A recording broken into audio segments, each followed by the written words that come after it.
Pensées de la nuit. Catherine de Huec écrit dans la préface au psaume d'un pêcheur d'Eddie Dorolty: c'était un reporter célèbre, mais je ne le savais pas quand il entra dans la boutique qui nous servait de bibliothèque à Harlem. Je découvris qu'il était le reporter le mieux payé d'Amérique. Il faisait partie du personnel de Liberty. Il avait écrit pour Hollywood. Il avait été correspondant de guerre en Angleterre et plus tard, il avait écrit pour le Chicago Sun. J'appris également qu'il connaissait tous les gens d'importance et beaucoup d'autres, apparemment sans importance, mais qui, à la vérité, en avaient beaucoup. Oui, c'était un homme très intéressant. Le jour vint où il me demanda de l'épouser, et bien après avoir dit non pendant 2 ans, le jour vint où je dis oui. Voici une autre page des psaumes d'un pêcheur d'Eddie Dorolty. Père bien-aimé, Dieu du ciel et de la terre, vous souvenez-vous du 1er juillet 1958? Ne répondez pas à cela, Seigneur. C'est une question de pure rhétorique au profit de ceux avec qui vous partagerez cette lettre. Les gens aiment savoir la date. Je marchais à travers vos bois à Combermere ce matin-là. J'avais un long bâton avec lequel je cassais les branches mortes des peupliers. Je les cassais parce qu'elles me barraient le chemin. Je me rappelais un paysan russe qui s'était habitué à penser constamment à vous et rien qu'à vous. Je l'enviais.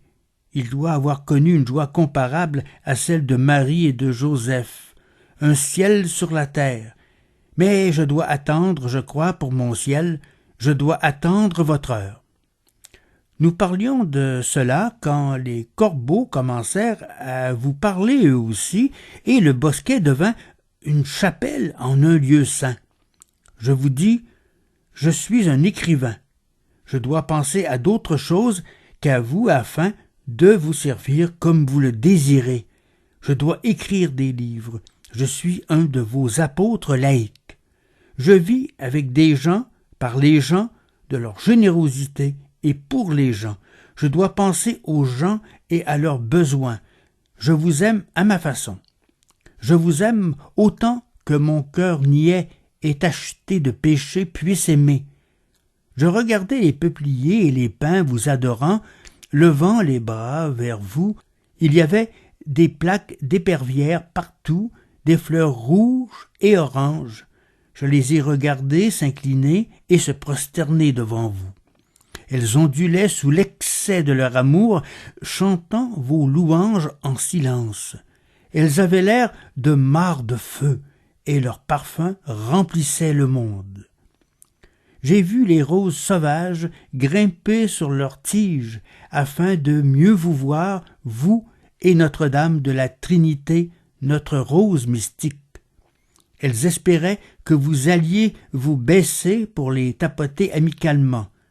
Elles rougissaient de leur jeune amour. J'ai vu des marguerites avec des visages de religieuses heureuses vous jeter d'ardents baisers, tandis qu'elles faisaient la révérence dans le vent.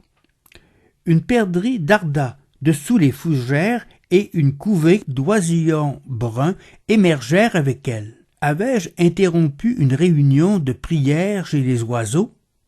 La perdrix me fit penser à un projectile aussi rapide qu'un Notre Père explosant dans votre cœur. Les oisillons me firent penser à autant de « Je vous salue Marie » et de « Gloire soit au Père » se précipitant vers vous. Je mis une prière sur chaque fleur et chaque aile, une prière toute simple « Je vous aime ». Je ramassai quelques fraises sauvages que vous aviez placées pour moi sur la colline. Elles venaient tout droit de vos mains, imprégnées de votre divinité, douces de votre haleine.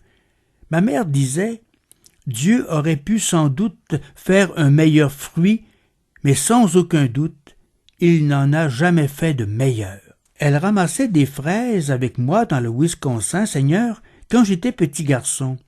Je les ramassais aussi avec les moines quand je faisais mes études pour être prêtre il y a plus d'un demi-siècle.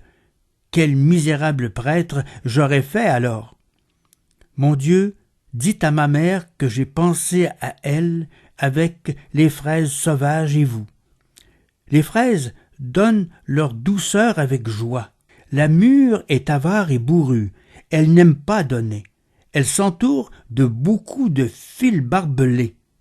Mais je m'en nourrirai quand viendra septembre.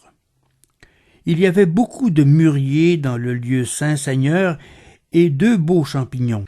Seigneur, pourquoi les catholiques ont-ils tant de versions différentes de votre parole et toutes moins émouvantes et majestueuses que le langage de la Bible? Nous ne savons plus où nous sommes. Ah, goûtez et voyez comme le Seigneur est bon. Dans l'édition catholique, ces mots suivaient « Béni soit celui qui en lui prend son refuge ». Et dans l'autre, j'ai trouvé « Béni soit celui qui a confiance en lui ». Il y a des moments où vous prenez un de vos petits par la main, où vous le conduisez dans de verts pâturages, vous l'asseyez près d'eau calme et vous le comblez de votre douceur. Il y a d'autres moments où vous le laissez marcher tout seul, sans vous, pour qu'il puisse apprendre à être un homme. Merci, mon Dieu, de m'avoir laissé m'approcher ce jour-là de la fête du précieux sang. Merci de la douceur de cette heure avec vous.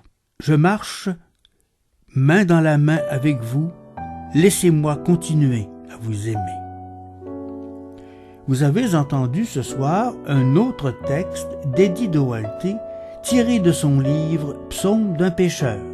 Choix des textes, lecteur, montage et réalisation, Carole Gagnon. C'était une production de Hameau Découvert à Québec.